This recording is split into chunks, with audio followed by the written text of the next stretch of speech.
Our DNA.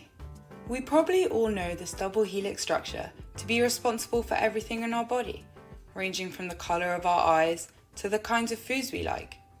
However, it wasn't until 1953 that people learned about the structure and role of DNA, when two men called James Watson and Francis Crick published an article giving the Watson and Crick structure of the DNA, followed by a letter by Maurice Wilkins supporting their evidence.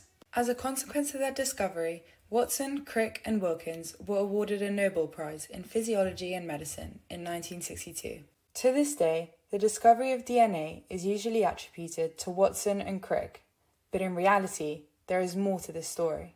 Their celebrated discovery was prompted by a key experiment by a team led by a scientist named Oswald Avery.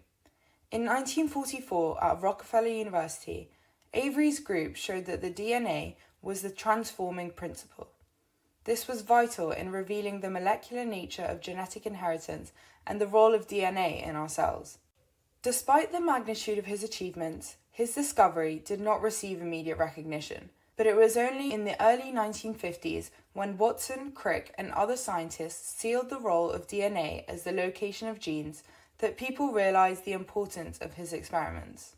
Between the 1930s and 1950s, Avery received 38 nominations for the Nobel Prize in Chemistry and Medicine, not only for his work with DNA, but also because of his work with antibodies and immune responses. For this reason, many believe that his was the greatest injustice in the history of the Nobel. Oswald Avery's discoveries had a profound impact on many scientists and played a vital role in Watson and Crick's discovery. His work became a cornerstone of modern immunology, and ultimately, without Avery's research, DNA and vaccines would have taken a lot longer to discover, and medicine as we know it would not be the same.